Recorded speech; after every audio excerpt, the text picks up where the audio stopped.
Ok, donc on continue avec le groupe paragraphe. Le groupe des paragraphes. Ok, donc on va sélectionner notre paragraphe qui suit. Une fois notre paragraphe sélectionné, on va aller au niveau du groupe paragraphe.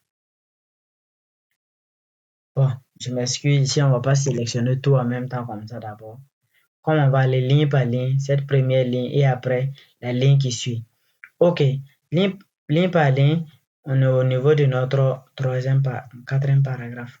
Ok, au niveau de ce paragraphe, quatrième paragraphe. Donc, on va au niveau de la première ligne de groupe paragraphe. On voit par défaut, il s'écrit puce. Donc, les puces, là, c'est quand vous voyez les textes et on écrit des points, il y a des points qu'on met, il y a ces flèches-là, où il y a ces éléments-là qu'on met. Ce sont des puces. Et quand vous voyez sur un texte, ces éléments-là, on les appelle des puces.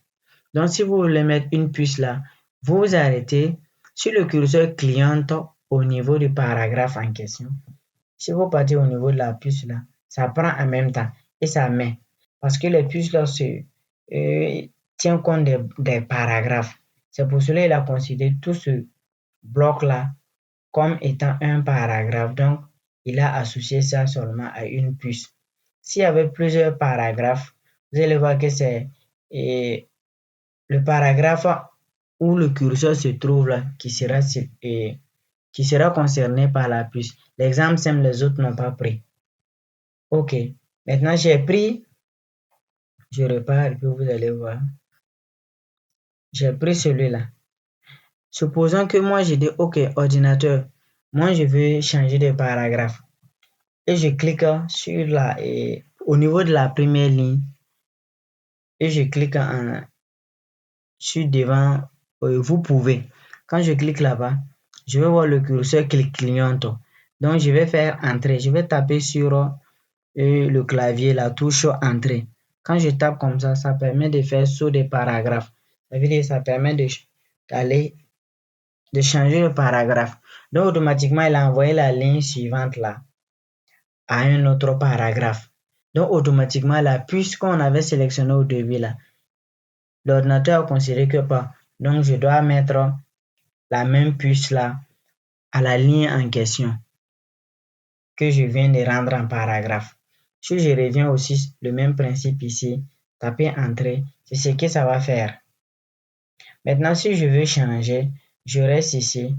Si je pars, vous allez voir ce que ça va faire. Tout change en même temps parce que c'est lié. Maintenant, si je veux changer un seul élément pour que les autres ne changent pas, je reste comme ça et je fais effacer une fois. Quand je fais effacer une fois, je repars. Là, quand je prends, il ne tient pas compte. Donc, il ne tient pas compte. Et maintenant, il essaie de décaler vers la droite pour me montrer qu'en réalité, de toute façon, j'ai fait là. Soit ça doit être un sous-point sûrement. Donc, c'est pour cela qu'il a décalé, pour ne pas qu'il soit au même niveau. Mais on peut le souvent ramener avec ces indicateurs-là. Juste en haut, vous allez voir la règle ici qui permet de tirer ça, venir. Quand vous tirez, vous allez voir que clique maintenant sur cet élément-là.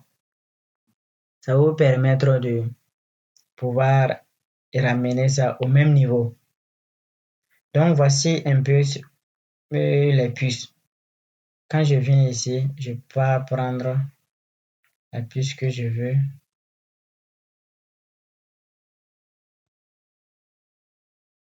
Donc, tout change, c'est toujours lié. Ça fait que quand j'ai ramené là, maintenant ici, c'est toujours même ligne là. Donc, il faut que je fasse ça en paragraphe. En paragraphe, je vais voir que ça va marcher. Donc, voici un peu comment on fait pour introduire les puces sur Word.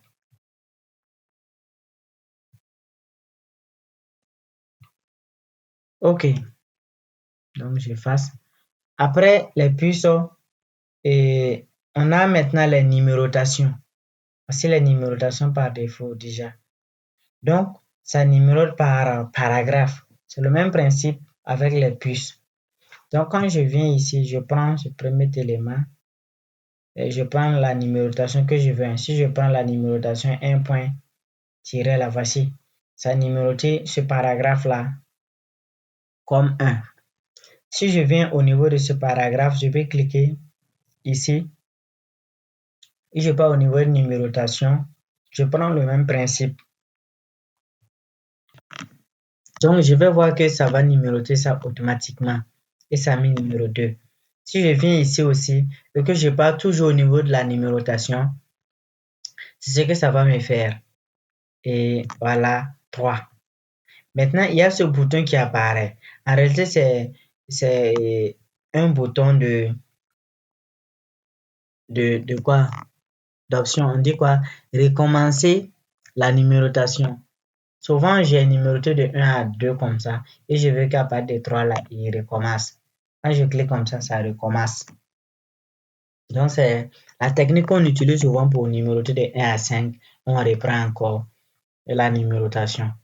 Sinon, par défaut, lui, il met automatiquement et puis il continue. Voilà, par défaut, l'ordinateur met automatiquement pour vous. Maintenant, ici, il a toujours repris un 1 là. Je peux mettre ce qui continue. Je peux lui dire n'a continuer. C'est-à-dire, il va tenir compte de ce 2 et 3 là. Il ne va pas venir tenir compte de celui-là. Voilà, il tiendra compte de celui-là. Pourtant, moi, je veux qu'il tienne compte de l'autre là. Sans qu'il, parce qu'il ne doit pas oublier que non, de l'autre là d'abord, avant que lui n'arrive. Ok, donc, bon, ça c'est pour un autre. On va continuer. Ok, donc voici un peu ce qui concerne la numérotation. Donc, si vous vous arrêtez au niveau du paragraphe, seulement partez là-bas, ça va numéroter automatiquement pour vous. Ça, c'est pour les numérotations automatiques. Ok, c'est le même principe aussi. Ici, si je viens au niveau de la ligne de... Au niveau de la ligne de... Ici, là, c'est que moi. Ok, quand ça vient comme ça, on peut effacer une fois. On vient, on efface. Ok, au niveau de cette ligne, je viens ici, je fais entrer. Au niveau de cette ligne, c'est mis 1. Si je viens à la fin de la ligne et que je clique, je fais entrer. Comme ça a changé de paragraphe, automatiquement, ça va numéroter l'autre là en 2 pour moi. Si je fais ça ici, ça va faire le même principe jusqu'à ce que ça se termine. Et ainsi de suite.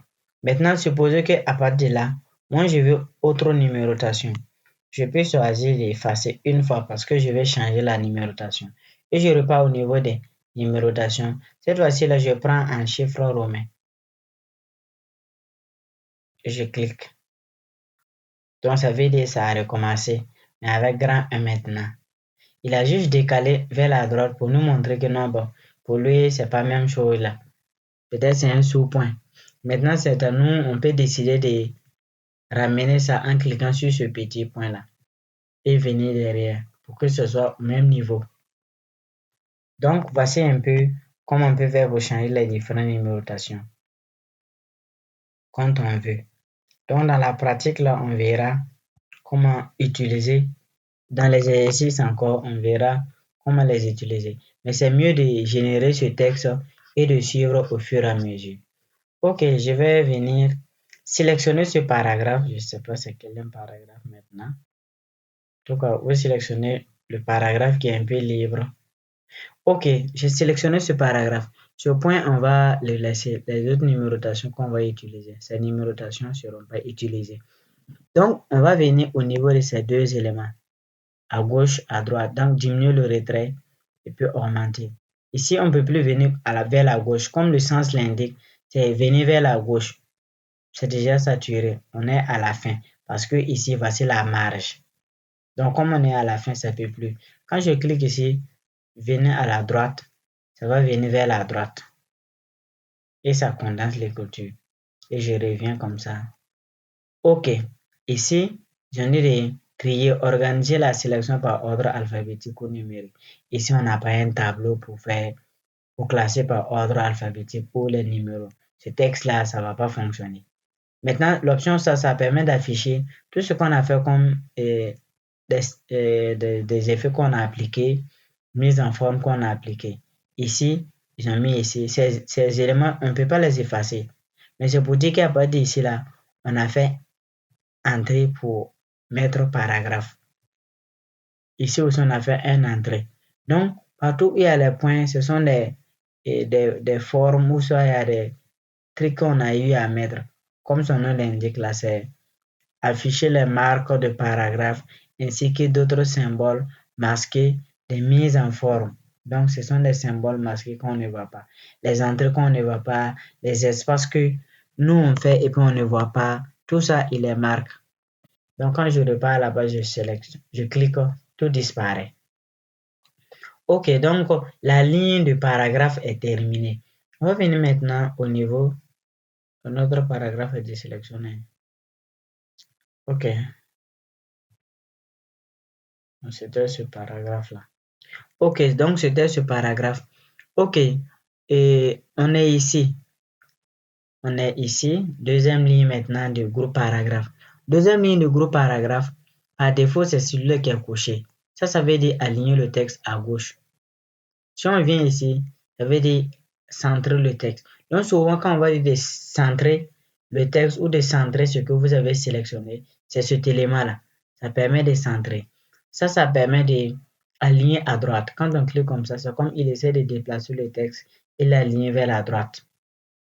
Maintenant, cet élément qu'on appelle justifier, c'est-à-dire limiter normalement à gauche comme à droite pour que ce soit juste, comme vous l'avez, comme vous voyez sur le dessin.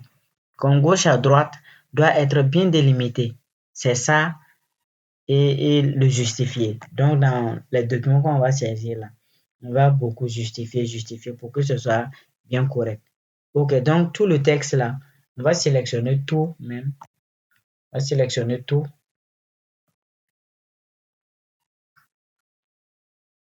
On va sélectionner tout. Hein. C'est des paragraphes. Hein. 2 pages. Ok, et on va justifier. Voilà, quand on justifie, voici comment ça devient. Ok, donc on a justifié. C'est bon. On va venir au niveau de notre paragraphe où on était. On va sélectionner. Maintenant, après cet élément justifié, il y a celui-là qui est là, qu'on appelle interligne, comme le symbole l'indique. Ça, c'est pour les espaces entre les lignes ou soit les paragraphes. Quand je m'arrête ici, ça y est comme ça d'abord. Au fur et à mesure que je descends, je vois que les lignes s'écartent au fur et à mesure. Donc, dans les saisies là, on va souvent consigner des interlignes de 1 à 5. Donc, pour que ce soit bien aéré et bien lisible. Voilà, par des gens qui sont un peu reculés en âge, souvent avec ces personnes, c'est pas simple en lecture. Donc, c'est comme ça on fait pour mettre l'interligne. Donc, si on dit interligne 1 à 5, vous venez là, vous prenez là, ça devient comme ça. Donc, maintenant, si il se trouve que vous voulez enlever les espaces, et comme ils l'ont dit ici, supprimer l'espace après le paragraphe, vous cliquez ici, ça va tout supprimer. Donc, ça va faire en sorte que cet élément-là, et les paragraphes qui étaient proches, ça va enlever l'espace de paragraphe pour que tout soit pratiquement comme la même chose. Mais simplement, mon interligne est toujours là. Là, ça, l'interligne est toujours là. OK. Donc, quand je clique comme ça vient. Maintenant, pour les paragraphes, je reviens ajouter un espace après le paragraphe. Donc, je mets, ça c'est après ce paragraphe-là. OK. Donc, je vais mettre mon interligne. Donc, il y a l'interligne à part et il y a les espaces entre et après les paragraphes et avant les paragraphes. Parce que celui-ci, l'interligne est de 1 à 5. Maintenant, avant ce paragraphe, il y a un espace. Et après ce paragraphe, il y a un espace. C'est pour cela qu'ils disent ici, ajouter de l'espace avant le paragraphe, c'est-à-dire ajouter un espace avant le paragraphe. Et aussi ajouter un espace. Mais si c'est déjà ajouté, c'est le bouton supprimer l'espace après le paragraphe qui va apparaître. C'est pour cela que quand je vais prendre ça, c'est l'espace qui va s'enlever. Donc, c'est ce qui concerne les options d'interligne là. OK. Donc, après ça, on a celui qui suit. On va sélectionner un autre paragraphe. OK. Donc, on a celui-ci qu'on appelle trame de fond. Donc, quand on clique sur le petit bouton, donc tout symbole que vous allez voir et qu'il y a juste un petit bouton juste à droite, cliquez sur ça. Donc, quand on va cliquer dessus, on va voir la couleur. Ça, maintenant, ça devient une couleur que ça met au fond de la sélection, soit de notre texte. Donc, on voit que la couleur est unanime. C'est pas sur pas les lignes, c'est tout le texte sélectionné. Donc, ça, c'est la couleur de fond. C'est comme j'ai décidé de mettre une couleur de fond et je sélectionne là, ça permet de mettre une couleur de fond qu'on appelle trame de fond. Donc, ça, c'est ce qui concerne les trames de fond. OK, je vais sélectionner ce paragraphe et je vais venir à cet élément qu'on appelle bordure. Quand je clique sur le petit bouton, il y a plusieurs éléments. Le premier, quand je m'arrête ici, je vais voir une bordure qui va s'afficher. Ça, c'est la bordure inférieure. Donc, quand je vais venir ici, ça, c'est bordure supérieure. Le paragraphe sélectionné, parce que ça tient compte de notre paragraphe sélectionné. Bordure de gauche et bordure de droite. Maintenant, il n'y a aucune bordure. Toutes les bordures, il va essayer d'encadrer le paragraphe.